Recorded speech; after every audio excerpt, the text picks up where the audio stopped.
How do you spot a first responder? Would you recognize them by the determination in their eyes, the strength in their arms, and in their heart? A face framed by courage and duty. Maybe you catch the patch on their arm, a shield stitched into their uniform that says, "I protect this community." If you see it, you know it means help is coming. And while they don't expect it, you want to tell them, thank you.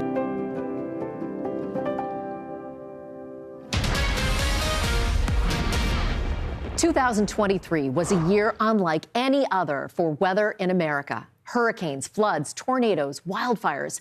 And in each event, brave American men and women ran into the storm to help their neighbors. So for the next hour, we are honoring the first responders who've risen to the challenge, putting it all on the line to save others. We'll meet a brave woman who single-handedly saved the lives of 9 people during the onslaught of an EF4 tornado. We'll take you to the front lines of devastating wildfires that engulfed Hawaii to show you how first responders stood tall against the inferno that engulfed the island paradise. And in Florida, first responders went up against a storm 125 years in the making. How Hurricane Idalia challenged fire departments from all over the Sunshine State. For first responders, it's about the people they serve, especially in the aftermath of disasters. Sometimes everyday people end up stepping into the role. We saw that in Rolling Fork and Silver Springs, Mississippi, when an EF4 tornado ravaged those communities. The National Weather Service making sure you understand that we have a dangerous, large, destructive tornado. Under the cover of night on March 24th, a large and deadly tornado tore through the communities of Rolling Fork and Silver City, Mississippi. Ladies and gentlemen, our Fox Weather Award for Courage recipient, Tracy Harden. Tracy Harden never thought she would be a first responder. She was working her shift at her restaurant in Mississippi one night in March. Unbeknownst to her, an EF4 with winds of 195 miles per hour was headed straight for Tracy and her coworkers. We got multiple homes destroyed, multiple serious injuries. People in Rolling Fork were confronted with an impossible situation, staring down Mother Nature's wrath. And I just hollered, "Cooler." With just seconds to spare, Harden rallied everyone into a freezer just as the tornado ripped the roof off of her business. Tracy's actions saved 9 people that night. Her bravery was honored with the first Fox Nation Weather Award for courage. All the people that were in the restaurant with us that night, they screamed courage. I'm here tonight, not for myself, but for my community. Tracy Harden is joining us now. And Tracy, you are the first ever recipient of the Fox Nation Weather Award for Courage. We spoke in Nashville. How has your life changed since that event? And by the way, you spoke so eloquently. I'm so proud of you for getting up on stage and talking to so many people, not only in the audience, but on television. What's it like now? This was a traumatic event for you, and you really had to step up and be a first responder. It's been wonderful since we've been back home. Just the gratitude from people in town for Fox News and Fox Weather for having me there. It's just brought more and more attention to our town. The interviews are coming in, and that means more attention is coming. So it's really wonderful. Very thankful. And I was just so proud of you, getting up there in front of all those people, your emotion and your faith. I mean, that was just conveyed so beautifully that evening. I want to play a little bit of that moment during the award ceremony, your award for courage from Fox Weather. I know that night there was a much higher power holding me steady, allowing me to push through. For that, I'm grateful. I saw you beforehand, and you had little notes in front of you. You didn't use those notes. You spoke from the heart, and I think that's why it touched so many Americans. Yeah, I had every intention of using notes because I was very nervous. If anybody sees me speaking publicly, they can tell I'm out of my comfort zone. But I just kind of went with it, and I haven't watched it yet. So hearing that brings that night back, and it was a wonderful night, and it has brought so much help, and we appreciate it so much. Absolutely, Tracy. And we send you our love, and we're committed to walking with you through this journey. Of course, we don't know what it's like to be in your footsteps, but we very much are committed to walking with you each step of the way. Thank you so much. We feel that. Yeah, I believe God is using you. I really do, as an example, as a pillar of strength. And that is exactly what you are for your community. Thank you. So, Tracy, tell us what you're looking forward to. We're heading into holiday season. Tell us something that's on your heart that you're ready to bring in. My biggest thing right now is our children are starting to come back home, and I'm just trying to make sure that they have a wonderful Christmas. So we are doing toy drives and getting things together for families. So many are helping us, and it's just a wonderful feeling to wake up each day to new messages or new calls for people wanting to help me help children and help me help the town. So that's what we're all about right now is getting our children taken care of and make sure they can wake up on Christmas morning, not just in a house, but in a house that's furnished and has toys. We're very excited about what we're getting together for them. We're going to help you with that.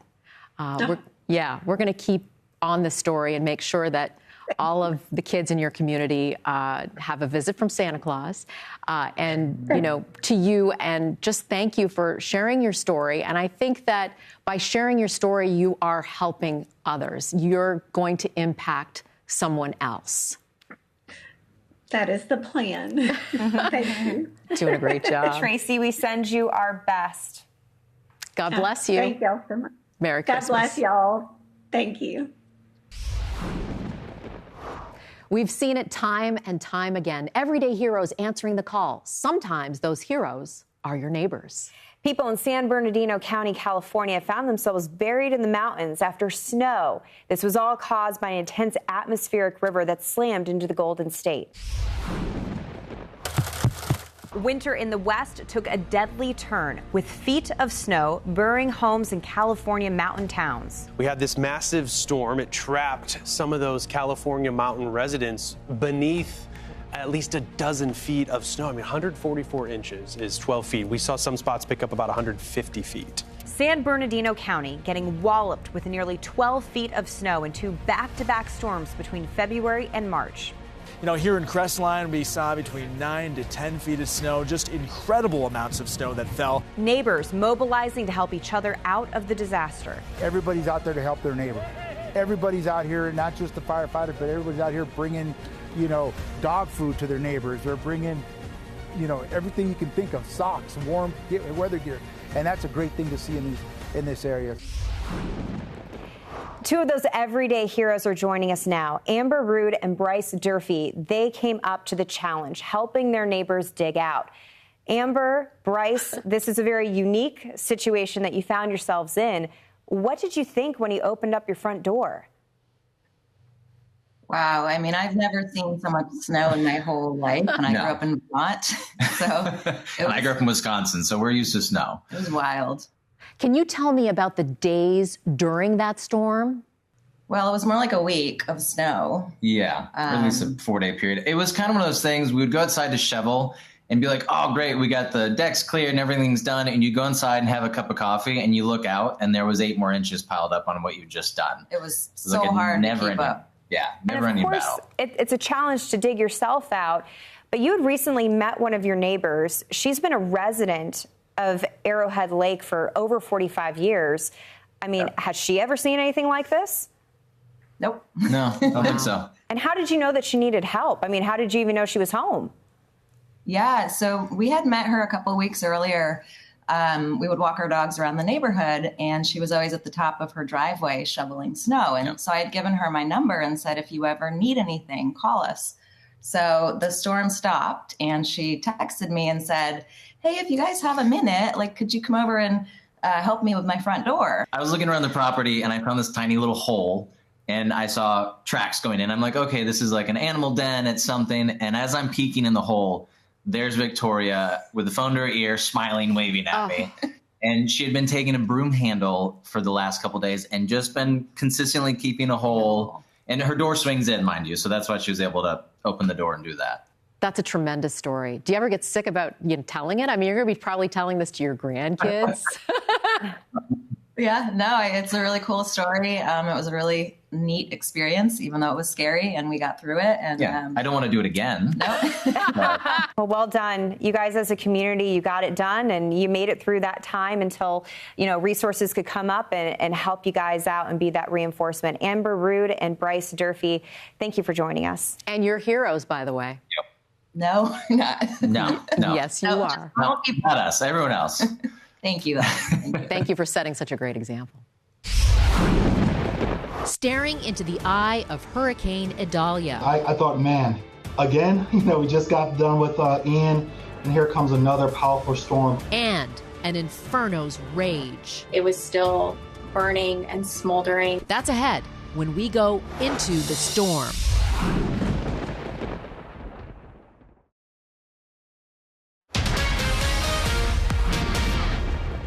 In August, Hurricane Idalia battered Florida's Big Bend region. It was the first major hurricane to make landfall in that region of Florida in more than 125 years.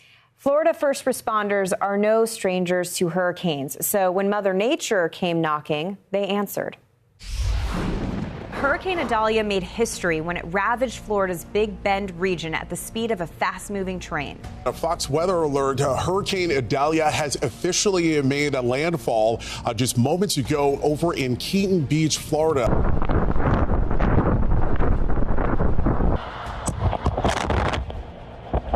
Incredible winds coming through here. Idalia is throwing haymakers right now into Clearwater Beach. Water has swallowed some of the homes right there on the outsides of the island. We've also had wind speeds above 80 miles an hour.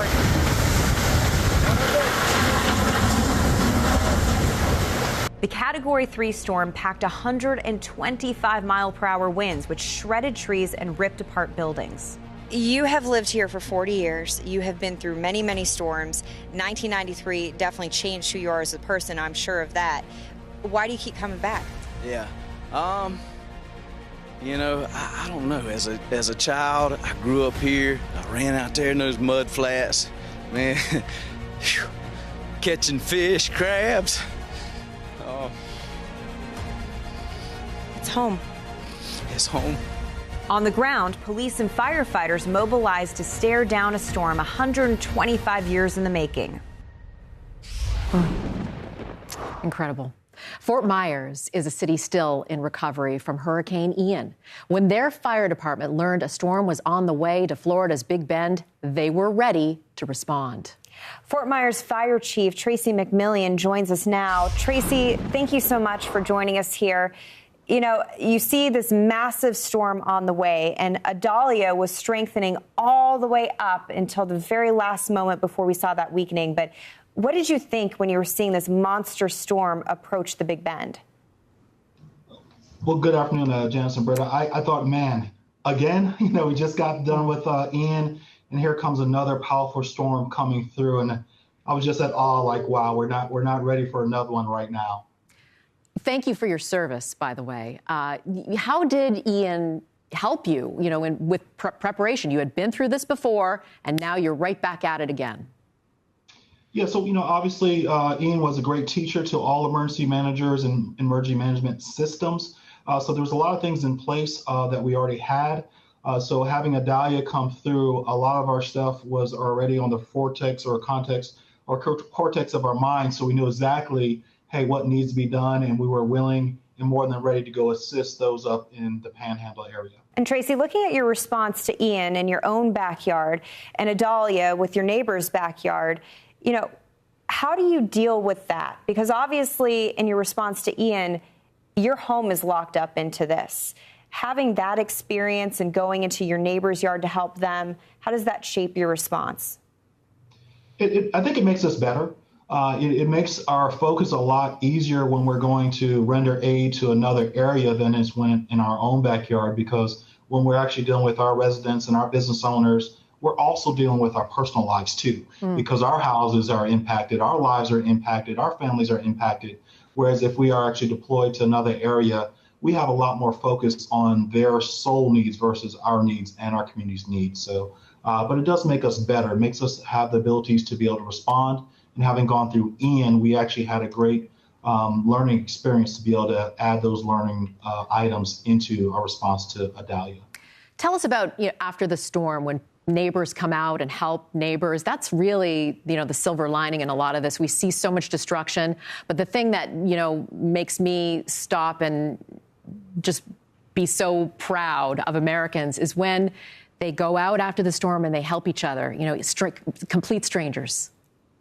Yeah, and when you have these type of situations, it doesn't matter about all these other things in life that usually come up that might, I guess, to some degree, people say separate. But when we have disasters or emergencies, it just seems like all that stuff gets put into the background and everyone is just trying to take care of one another and ensuring. And there was so much sharing and caring and people going the extra yard just to take care of maybe someone that's lived in the neighborhood the whole time that they never even really spoke to other than just a wave. So it is just so euphoric to be able to see our communities and our nation be able to step up and step into that type of mindset just to be able to make sure everyone's okay. It just makes you smile on the inside. Oh, that's beautiful. It absolutely does. Tracy McMillian, thank you for sharing your story and thank you for your service and, being there in the moment. And God bless you. Likewise, guys. Thank you. So often, first responders are asked to step up to the worst natural disasters here on Earth.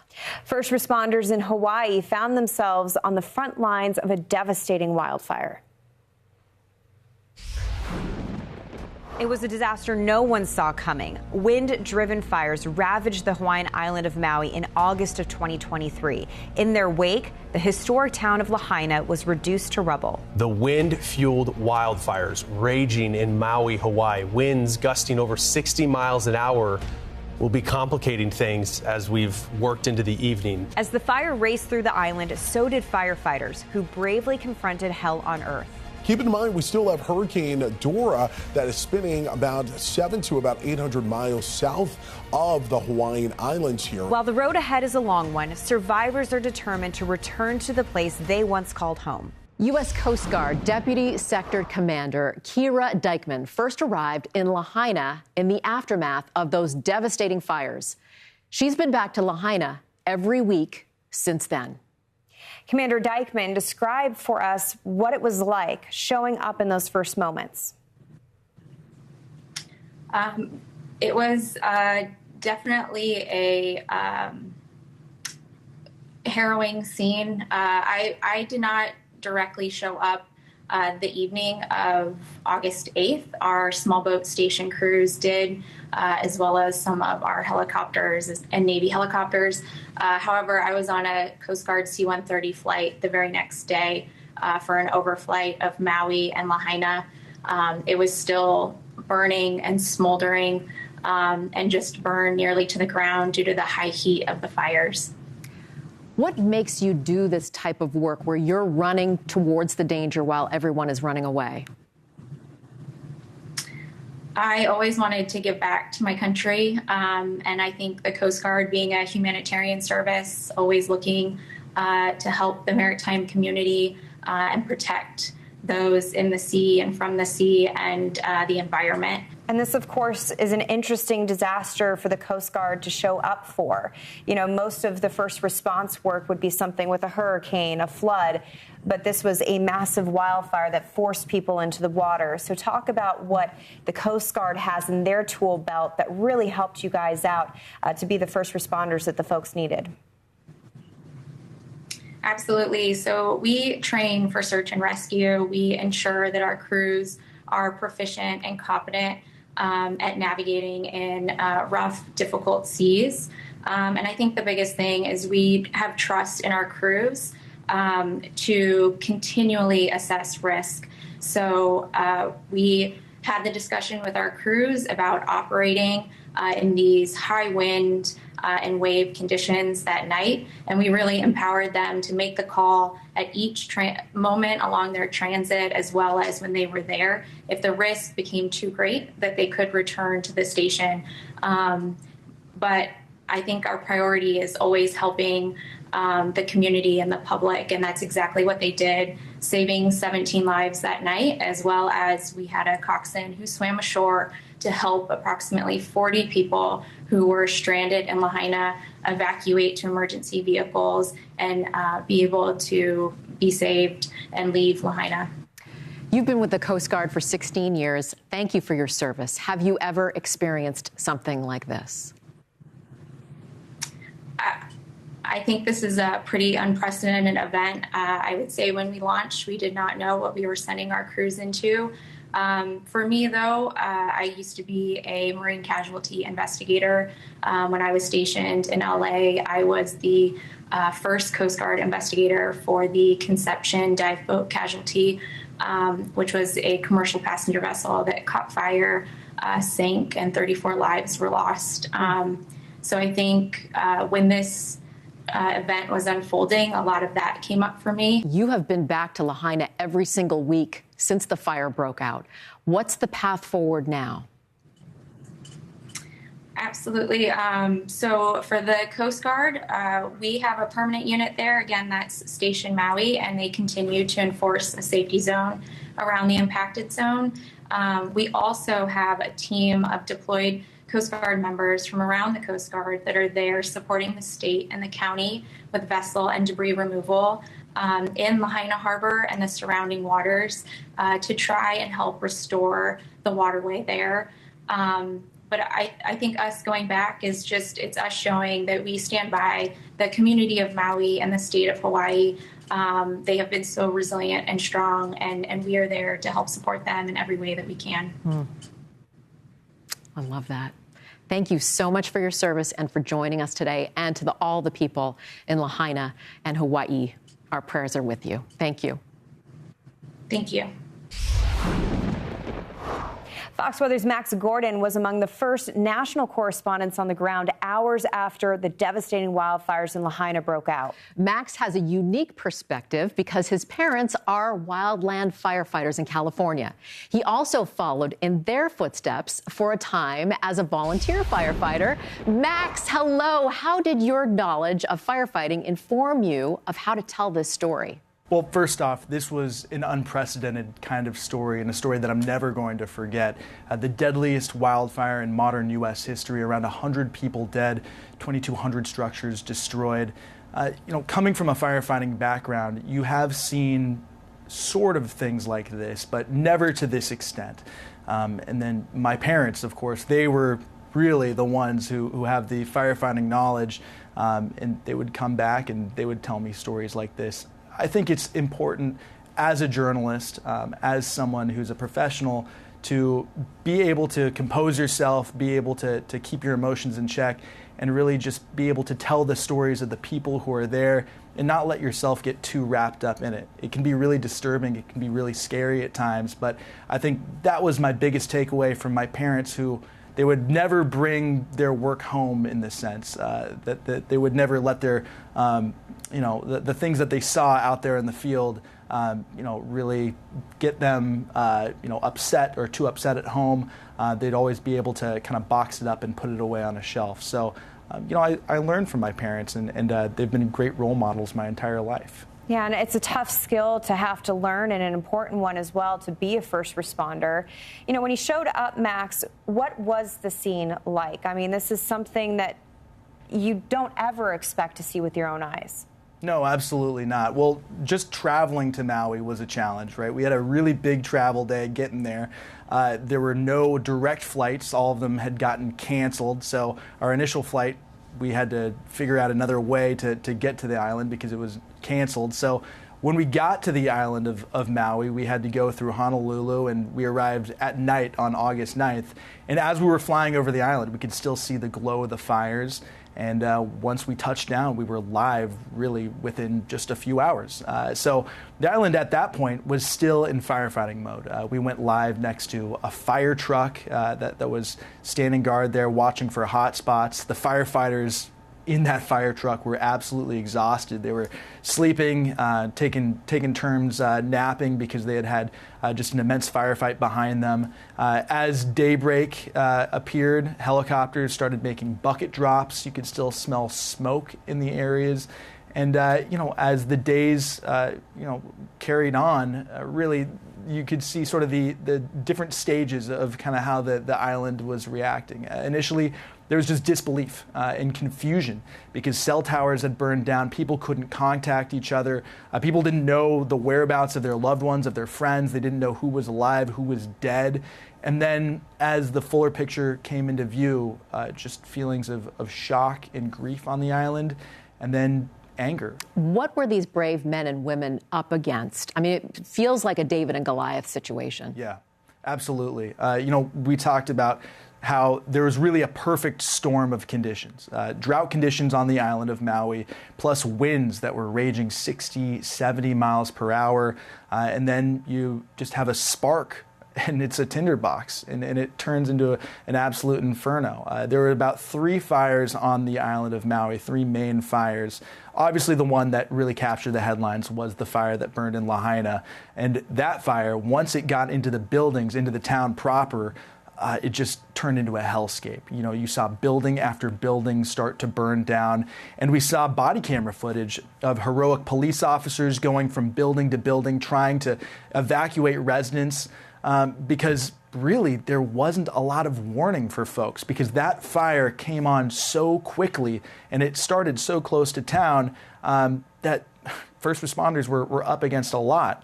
Also, another factor that they had to deal with was that the town's water system was collapsing. Firefighters were plugging into hydrants, and they had no water pressure. So it was just a desperate mission for a lot of these first responders to try to save as many lives as possible. But unfortunately, we saw around 100 lives lost. Just a tragic situation there. And Max, from every natural disaster, there are lessons learned. Yeah. What do you think the lesson is from Lahaina? I think there's going to be a lot of lessons that are going to become more clear in the years to come. First responders always try to study incidents to see what can be done better. Just thinking back to my own parents, I went camping with my dad and one of his colleagues one time at the site of firefighter burnover in Northern California.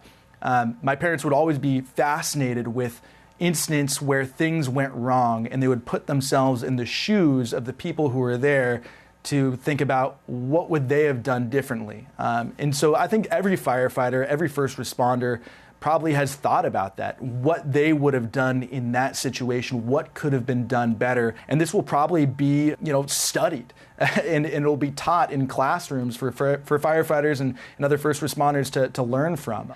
Max, you bring such a great perspective, and seeing you and telling the story of all the wonderful people in Maui and Lahaina and Hawaii, you did a tremendous job, and I thank you for your work as well. Thank you very much. American veterans taking action when disaster strikes. The reality is volunteering and giving of yourself, especially for military veterans. A daring water rescue puts everyday heroes into action. When you're in danger and you're trying to help someone else. God forbid that happens and you step into it. Yeah. Unfortunately, you're not going to come back. Those stories are ahead when we go into the storm.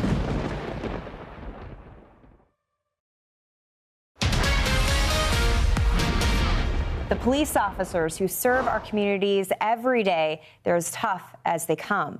They are the first line defense, especially when we're up against the elements.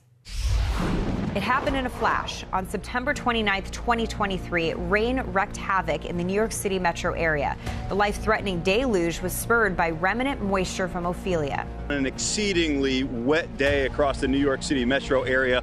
All 5 boroughs have been included in flash flood warnings so far today. Lots of roads are looking like this in Hoboken right now. The flooding grounded New York City subways to a halt. Drivers in New York and New Jersey had to be rescued from their cars, which were quickly overtaken by the rain. With the rain coming straight out of the tiles, it made a lot of folks uneasy on their trip to work. A New Jersey police officer rescuing a person trapped by the floodwaters.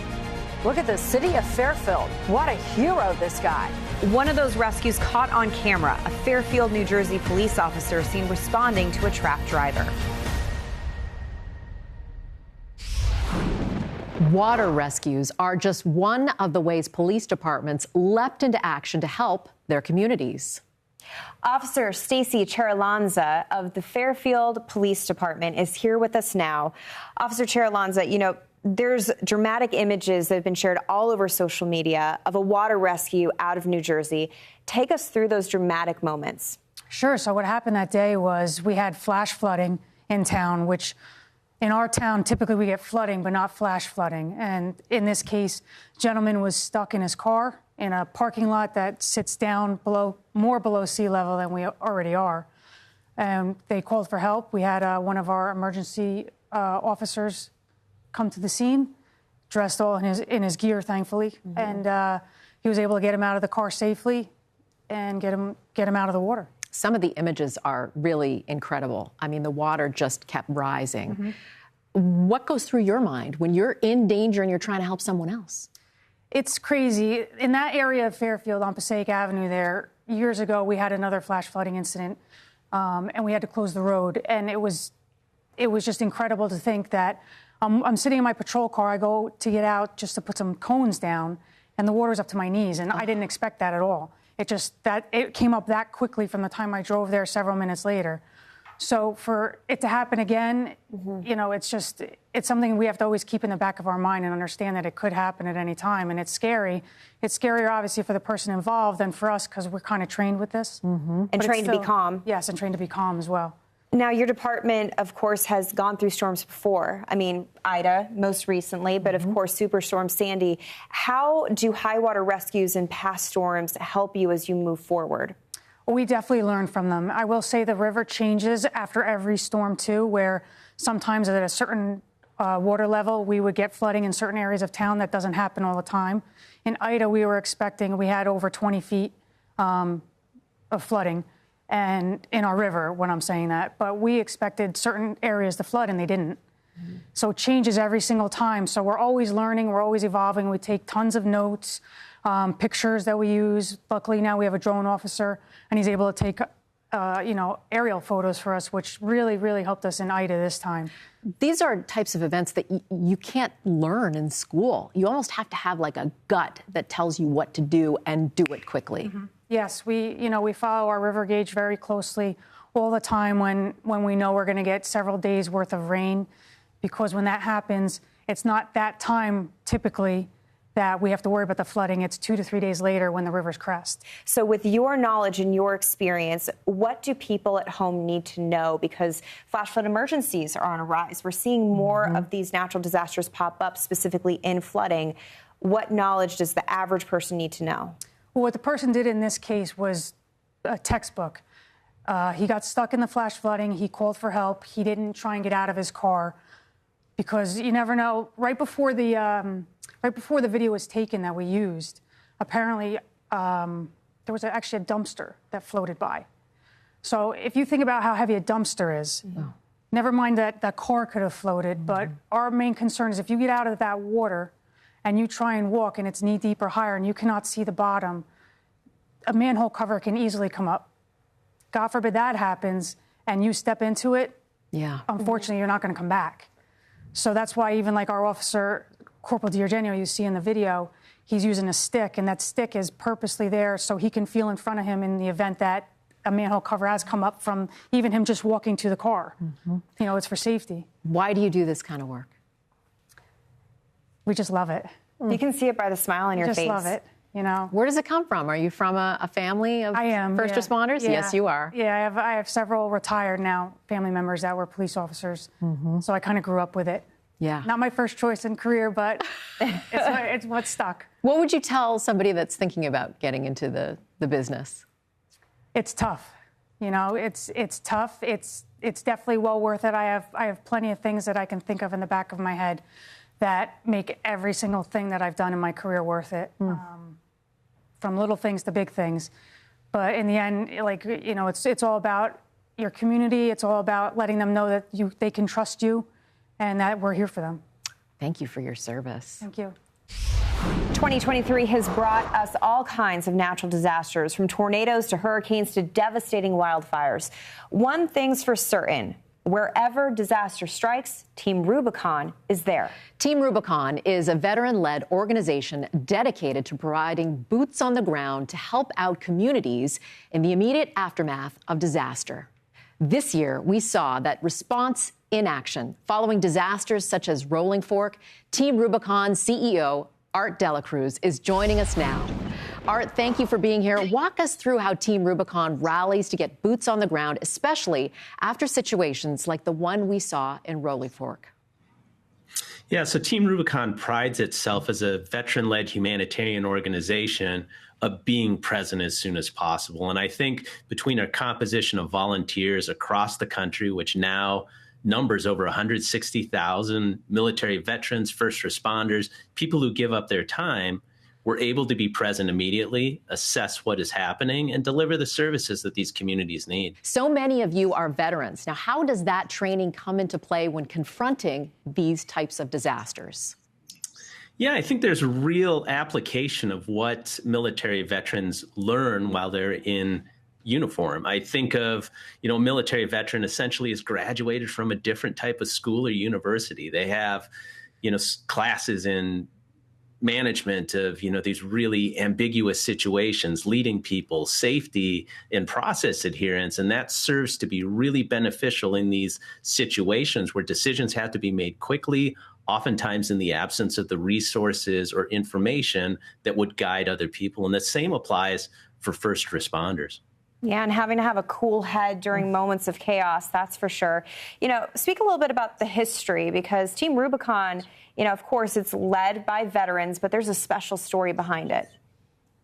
Yeah, so Team Rubicon was founded in 2010 when a Marine sniper, Jake Wood, he got out of the military, and as he was watching this terrible tragedy unfold in Haiti, he said, I have some gifts and skills that I can deliver and make a difference. And, it started with one person who would eventually grow that team to 8, delivering services in the worst disaster the Western Hemisphere has really seen. And since that time, we've grown from those 8 initial volunteers to over 160,000 and completed over 1,300 missions, thanks to the support of people like you who help promote our story, and all of these people who donate to our mission and make this possible, and certainly to the volunteers who give their time, their energy, and their gifts to make a difference around the world. I've heard a lot of these volunteers say that this group, this organization, really has saved their lives in a lot of areas. Yeah, I think you're really hitting on something about volunteering. We've heard it from the Surgeon General this year. The reality is volunteering and giving of yourself, especially for military veterans, allows them to reconnect with community and identity and purpose. Through volunteering, I like to say you're selfishly helping yourself by helping others. And I think, throughout our deployers, these people who give up their time, my hope is that they walk away and can look in the mirror and say, this was something I did for myself as well. Oh, I love that. I do too. And Art, I know that you've said before, volunteering is not just a duty, but it is a privilege. What does that mean to you? I think from the perspective of volunteering, there's certain things that allow you to do that. You have time.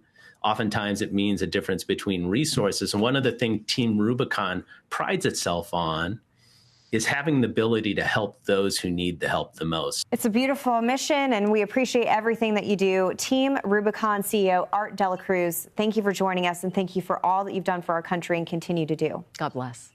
Well, thank you for your support. Helping those left behind. The children of first responders who are seeing their parents running into danger every day. The First Responders Children's Foundation gives back to the families of our heroes. They won't be at the table. Some will never be. at the table again. That's ahead when we go into the storm.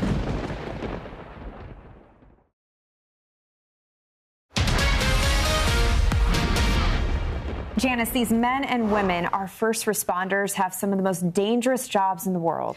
For so many first responder families, service is at the center of their lives. In October, for National First Responders Day, I had the opportunity to help honor first responders from all over the country. The First Responders Children's Foundation hosted its annual Roll Call of Heroes ceremony in the heart of Times Square in New York City. The event united first responders who answered the call amid incredible odds. Among them was Irving, Texas officer Andrew Hammett, who hopped in the water to pull a woman out of a submerged car, and members of the Nashville Fire Department and Medical Services who jumped into action in the aftermath of a school shooting. I asked them what this recognition meant to them and their families. How important is that to remember the families of our first responders? Well, I think it's very important. I mean, I feel like the families sacrifice just as much, if not more, than any first responder does, because the lifestyle and the stress that we put them through just to support us. All the things that the world is going through right now, it's important to reflect on our first responders, because it doesn't matter who you voted for, it doesn't matter what your faith is. You guys are going to go in and save people regardless. That is true, and everybody here, including myself, they shy away from events like this. They would just rather say thank you and move on. It's important. I understand it's important for all this. But most of us, all of us, we just want to go on our way. It's wonderful, though. Let's talk a little bit more about the First Responders Children's Foundation. We welcome Jillian Crane, the president and CEO of the First Responders Children's Foundation. And Jillian, I've seen you at many events. I'm so excited to be part of this foundation. Tell me when it began and who you serve. We are thrilled to have you be part of this foundation, and Fox has been just an incredible partner. And Janice, you have been amazing coming to our events and being almost a spokesperson with us, so it's really great. First Responders Children's Foundation started 22 years ago after 9/11. Really, it was a response to the 800 children who lost a first responder parent on September 11th, 2001. And now we are a national nonprofit, and we serve first responder children around the country. So our focus really is the families. So the moms and the dads that are first responders who are serving all of us, they often have children. They sacrifice their health, sometimes their lives, and their children deserve our support. So our programs are scholarships. We have a mental health program which is counseling for children of first responders. We have bereavement support if the unthinkable happens. And then we have community engagement programs that help first responder agencies go into their communities and create positive relationships. Britta? And when you think about the children that you're serving, it's a very unique path that they walk. And, you know, we can have empathy, we can send them our best, but nobody understands what they've been through except for people that are in that situation. So how do you provide that support? Yes, so we have an amazing team, and basically what we do is our programs really focus on what they need. So we know there's a mental health crisis in this country, but think about the children of first responders who are seeing their parents running into danger every day. I mean, you're covering it beautifully in this program. All of the ways, the fires, the hurricanes, the shootings, you know, they go out into more and more danger and more uncertainty, and the children are aware of it. And so our programs really are here for them. I mean, we have 415 scholarship recipients around the country this year. We had 900 applications. All of those kids are eligible and would be amazing. And they go on to be, some of them paramedics, nurses, doctors. They want to go into law enforcement. We have a flight nurse. So, you know, we have an oncology nurse that went through our program. Now she takes care of children. And it must be so rewarding, because you started this after 9/11, so now you've made it far enough in this journey to see the first group prove how important it is to really get behind them. Yeah, we have 22 years of amazing kids. And these are the leaders in our, you know, these are the next generations who are going to be running this country, right? Who are going to be possibly first responders themselves and who deserve our support. And really, your viewers have been generous. We hope they will continue to help us do the work that we're doing. And I think, as you know, both of you know what it's like to be in a first responder family. The spouse, the children, they don't have their family member with them this year at the holidays, right? They're going to be out probably answering calls from all their communities, so they won't be at the table. Some will never be at the table again because they've lost their lives. And so we feel that it's our duty to be here for those families and those children. And I love seeing those kids. The other day at Thanksgiving, all of the presents that Fox News helped wrap and buy for those children, just to see those smiles. It's really incredible. It was amazing. The team at Fox, I think it was over 1,000 gifts. They go to first responder families around the country. You just saw last week, 2 weeks ago, a loss at the FDNY. Left a 14-year-old child. There was a loss at the LAPD, killed in a car crash, left a 3-year-old and a 6-year-old. We just found out about New Mexico, Oklahoma. I mean, we're constantly inundated.